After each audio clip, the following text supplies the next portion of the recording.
بسم اللہ الرحمن الرحیم۔ مشائخنا الاعزاء، گفتگو ہماری روایت ابن اشیم او ابن اشیم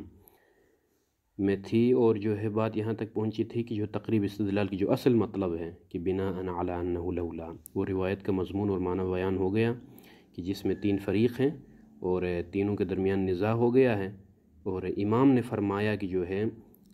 ایک طرف کو تو یرد المملوک رقاً لمولاه، وہ جو مولائے اب ہماری مثال میں کہ زید نے جا کر چونکہ اس کا باپ جو ہے غلام تھا کسی کے پاس، وہ خریدا ہے، اسی باپ کو خریدا ہے، تو باپ جس کا غلام تھا جو کہ مولائے اب کہا جائے گا، مولائے اب کی طرف اس کو واپس کیا جائے گا، اس کو برگش کیا جائے گا اس عبد کو جس کو خریدا ہے زید نے۔ تو چونکہ معاملہ باطل ہے۔ معاملہ کیوں باطل ہے اس کی نسبت؟ چونکہ اس کا دعویٰ ہے کہ میرے پیسوں سے ہی خریدا ہے، تو ثمن اور مسمن دونوں اکٹھے ہوتے ہیں اس کی نسبت، لہٰذا وہ اس نزاع کی طرف سے اس کو نکالا گیا۔ بات رہ گئی وَأَيُّ الْفَرِيقَيْن، وہ جو دو فریق ہیں، دو فریق میں سے بھلے ایک فریق یہ ہے کہ جس نے جو ہے جی ہاں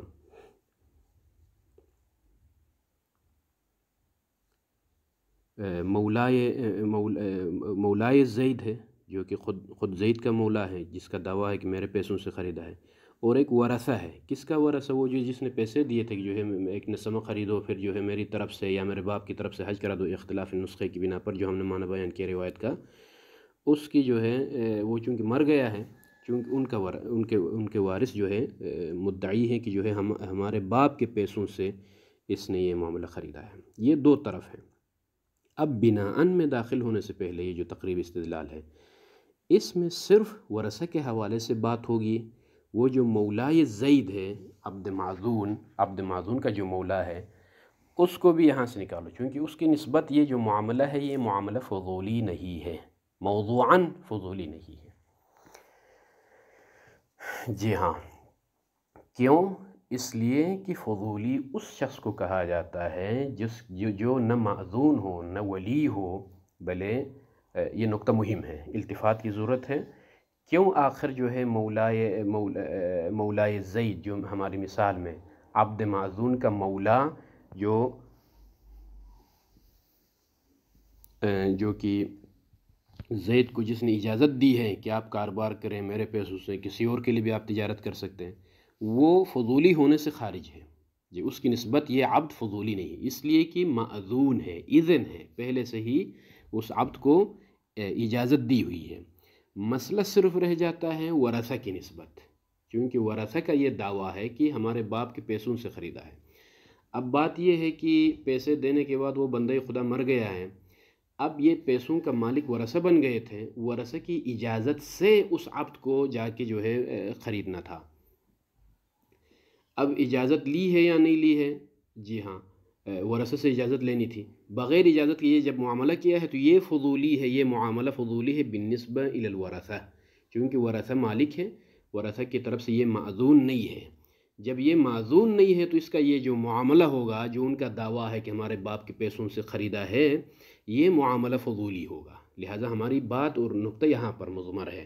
باقی جو دوسری طرف باقی ہے ہمارے پاس، ای الفریقین میں سے جو ایک فریق ہے، وہ فریق وہی عبد معذون کا مولا ہے، وہ خارج ہے معاملہ ہی موضوعاً فضولی ہونے سے، چونکہ عبد معذون روایت میں الوارد فی المعذون اذن ہے پہلے سے، جب پہلے سے اذن ہے اس کی طرف سے، تو پھر وہ اس کے ذریعے سے ہم استدلال نہیں کر سکتے، اس لیے کہ اس کی نسبت معاملہ فضولی ہونے سے ہی خارج ہے۔ جی ہاں، تو اب جو ہے نقطہ صرف ورثہ کی نسبت جو ہمارے لیے جو دلیل واقع ہو سکتی ہے یا تائید بن سکتی ہے روایت، وہ ورثہ کی نسبت ہے، بناءً علی انہ لولا کفایت الاشتراء بعین المال فی تملک المبیع بعد مطالبته المتضمن لإجازة البيع لم يكن مجرد دعوى الشراء بالمال ولا اقامت البین علیہا کافیہ فی تملک المبیع۔ اب دیکھیے امام نے جو حکم بیان کیا،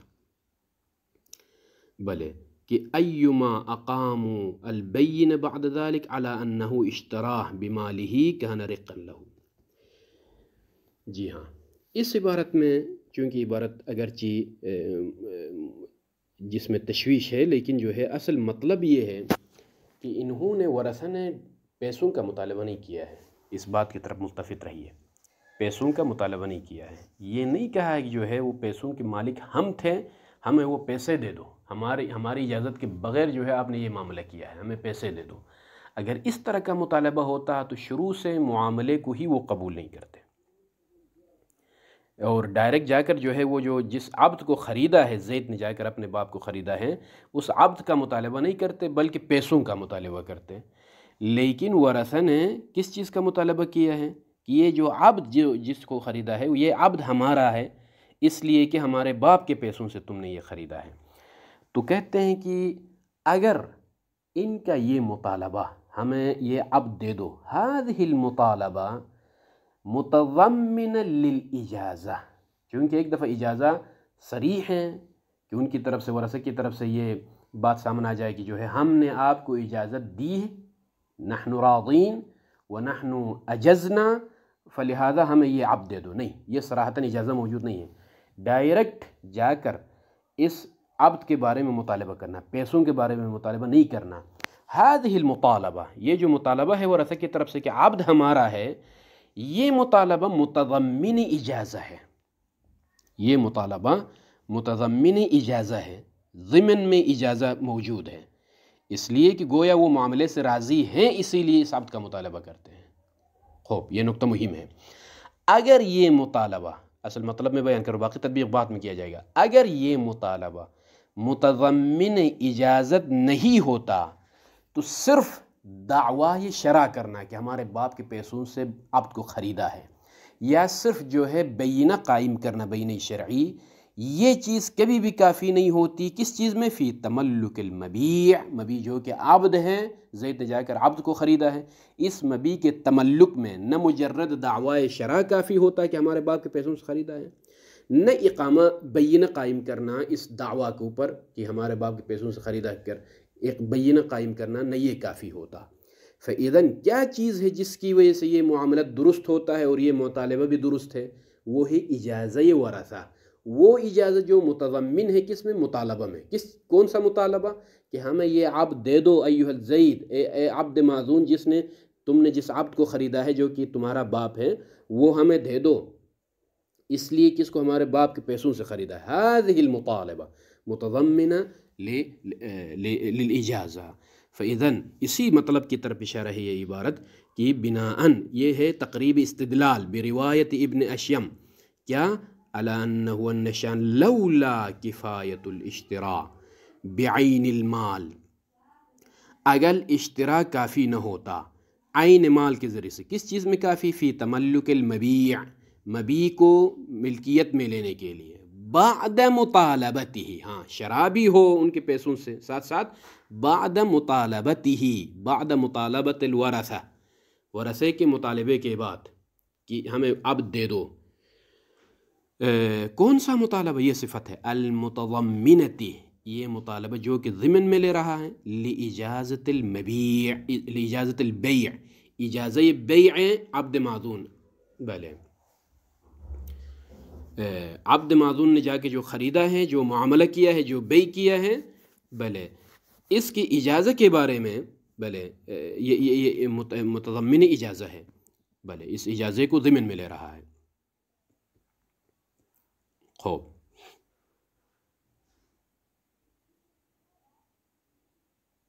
لإجازت البیع یعنی وہ جو عبد معذون نے جا کر جو معاملہ کیا، اگرچہ اس نے شرع کیا ہے، خریدا ہے، لیکن جو ہے کل شرع اور بلے ایجاب اور قبول مجموعاً بیع، اس کی اجازت جو ہے اس مطالبے کے ضمن میں ہے۔ تو اگر یہ شرع بعین المال بعد مطالبت الورثہ المتضمن للاجازہ، یہ اگر نہ ہوتا تو لولا ھذا، لولا الشرع بعین المال والمطالبہ المتضمن باجازت المبیع، اگر یہ نہ ہوتا تو لم یکن مجرد دعوی الشراء بالمال، فقط صرف دعویٰ کرنا، ایک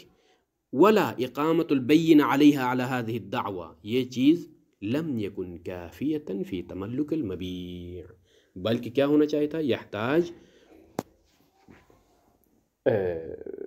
بلے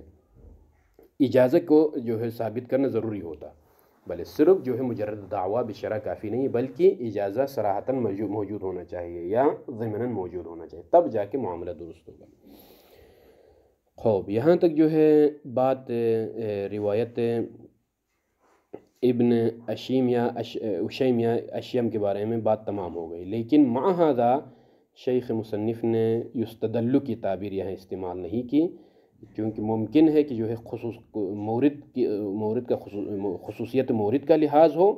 یا تعبد من باب تعبد ہم یہاں پر جو ہے امام نے جو فیصلہ کیا اس پر عمل کرتے ہیں، لہذا اس روایت کو صحت بیع فضولی کے لیے بعنوان دلیل پیش نہیں کی جا سکتی، اس لیے کہ مورد خاص کی رعایت کی گئی ہے۔ ومما يؤيد المطلب ایضاً، بلے من جملہ مؤیدات میں سے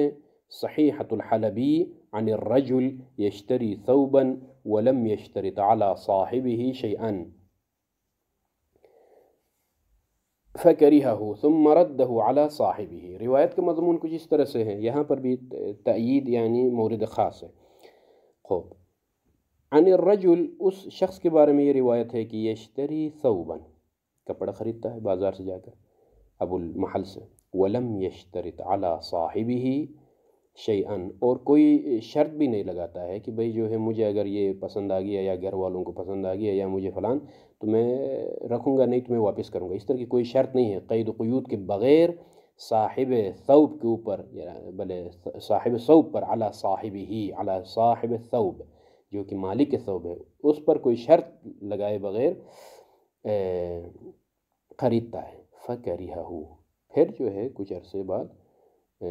جی ہاں اس نے جو ہے 2 دن بعد یا گھر لانے کے بعد کہا کہ جو ہے یہ کپڑا اچھا نہیں ہے، یہ پسند نہیں آیا اس کو، ثم ردہ علی صاحبہ، جا کر اس کپڑے کو واپس کیا دکان والے کو، فابى ان يقبلہ، صاحب محل نے قبول کرنے سے انکار کیا، الا بوضیعۃ، بوضیعۃ ای بنقیصۃ، اگر کہا کہ اس نے خریدا تھا فرض کیجئے 1000 روپے میں، اب اس کو پسند نہیں ہے، گھر لا کے، اور کوئی شرط بھی نہیں لگائی تھی کہ بھئی جو ہے پسند نہیں میں واپس کروں گا، ایسی کوئی جو ہے بات درمیان طے نہیں ہوئی تھی، گھر آ کے جو ہے گھر والوں نے فرض کیجئے جو ہے بیگم صاحبہ نے قبول نہیں کیا ہے، تو اب جو ہے لے کر گیا تو اس نے کہا کہ جو ہے میں قبول نہیں کرتا ہوں، میں واپس نہیں لیتا ہوں، مگر یہ کہ جو ہے میں صرف آپ کو 800 روپے دے دوں گا مثلا، الا بوضیعہ، 1000 روپے میں اس نے لیا تھا، اب یہ واپس کرنے گیا تو کہا کہ جو ہے میں 800 روپے واپس کروں گا، باقی 200 میں آپ کو نہیں لیتا۔ امام سے یہ مسئلہ پوچھا گیا تو قال لا يصلح له، مناسب نہیں ہے، صلاح نہیں ہے، لہو اس صاحب ثوب کے لیے، بائع کے لیے، کہ ان یأخذ بوضیعۃ، بلے مناسب نہیں ہے کہ وہ نقص پر، بوضیعہ یعنی بنقیصہ، کم قیمت پر جو ہے واپس کر دے۔ جی ہاں، کیوں مشائخنا یہاں نقطہ یہ ملحوظ نظر ہو تاکہ بات تمام ہو جائے، اس لیے کہ یہ اقالہ ہے، یعنی یہ معاملے کو سرے سے باطل کرنا چاہتا ہے یہ مشتری،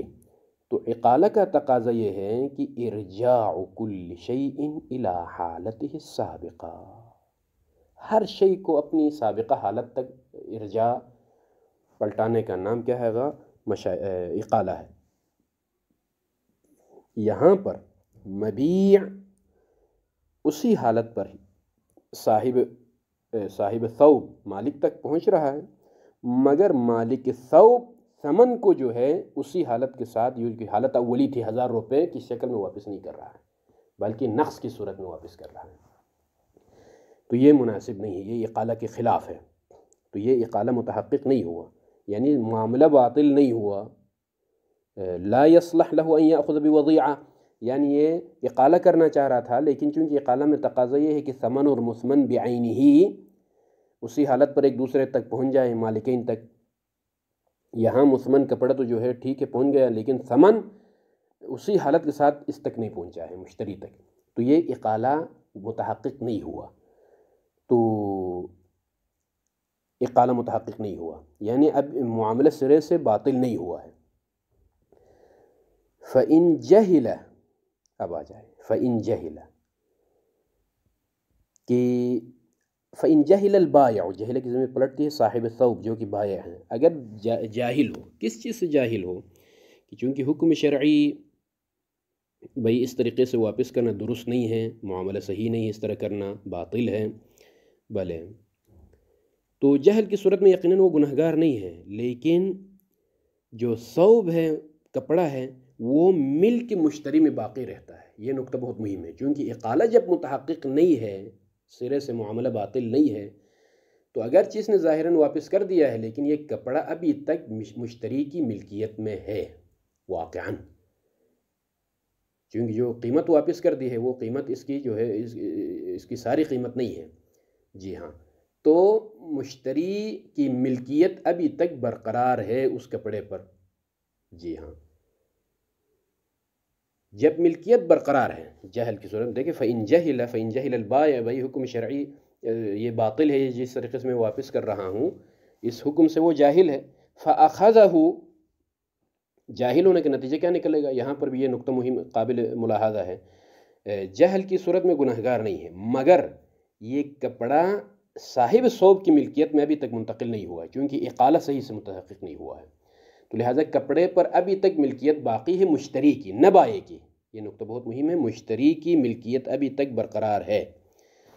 لیکن چونکہ یہ جاہل ہے ابھی تک، کہ یہ سمجھ رہا تھا کہ جو ہے میں نے کپڑا واپس لے لیا ہے تو میرا کپڑا میرے پاس ہی آ گیا، باقی جو ہے میں نے اس کو پیسے کم دے دیے، یہ الگ بات ہے، باقی یہ کپڑا میرا ہی ہے اور میری ملکیت میں ہی آ گئی واپس، یہ ایک خیال کر رہا ہے جہل کی صورت میں، لیکن حقیقت میں کپڑے کا مالک نہیں بنا ہے یہ، کیونکہ صحیح اس نے پوری قیمت نہیں پلٹائی ہے۔ فَأَخَذَهُ، اس بائع نے لے لیا اس کپڑے کو،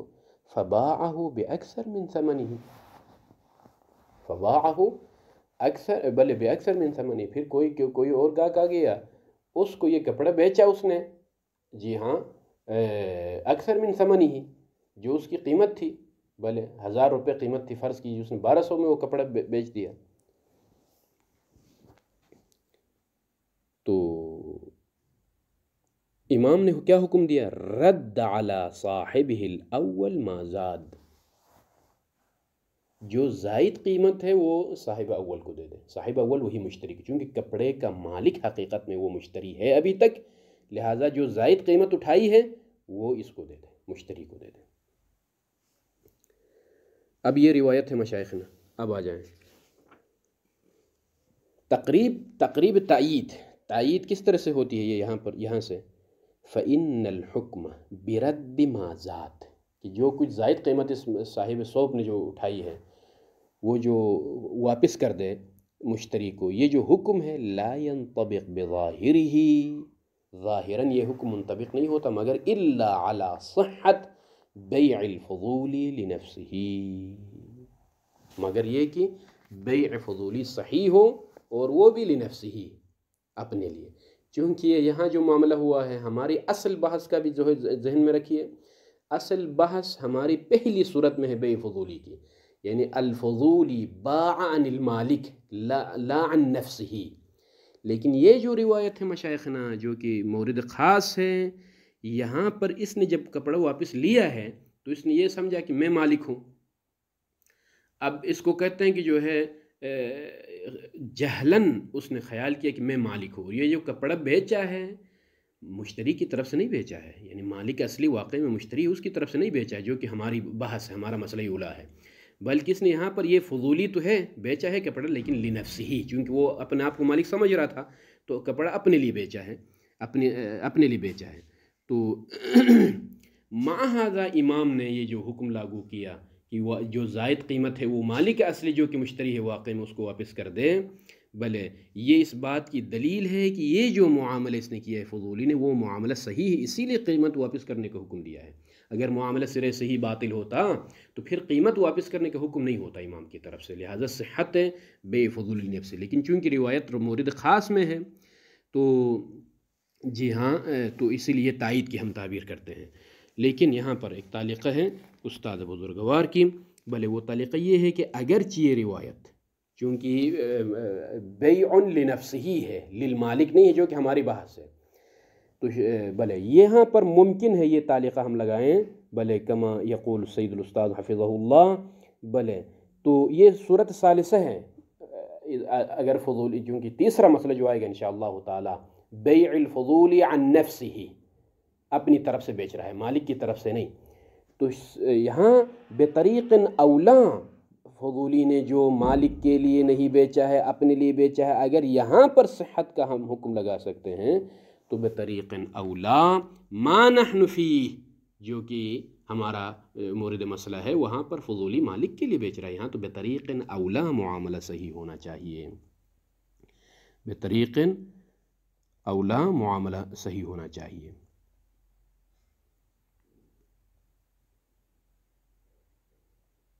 جی ہاں، تو یہ طریق اولویت، چونکہ مسئلہ ثالثہ میں جو کہ زیادہ شدید ہے کہ وہاں فضولی مالک کو بالکل نظر انداز کر کے عدواناً یا اعتقاداً، وہاں مسئلہ یہ آئے گا انشاءاللہ تعالی، غصب کر کے یا جہلاً یہ خیال کر کے کہ میں مالک ہوں، چیز بیچے تو معاملہ جب اس کے لیے صحیح واقع ہو سکتا ہے، اس کا یہ معاملہ درست ہو سکتا ہے، تو ما نحن فی میں مالک کے لیے بیچ رہا ہے، بطریق اولا معاملہ صحیح ہونا چاہیے. جی ہاں، لیکن یہاں چونکہ یہ روایت مورد خاص میں ہے، تو مورد خاص میں یعنی وارد ہونے کے بعد ہم یا تعبداً جو ہے اس کو قبول کرتے ہیں، یا مورد خاص پر ہی ہم جو ہے اکتفا کرتے ہیں، تعدی تجاوز نہیں کرتے ہیں، لہٰذا اس کو ہم تائید سے تعبیر کرتے ہیں. جی ہاں. ويمكن التأييد له يأتي الكلام إن شاء الله تعالى، وصلى الله على محمد وآله الطاهرين.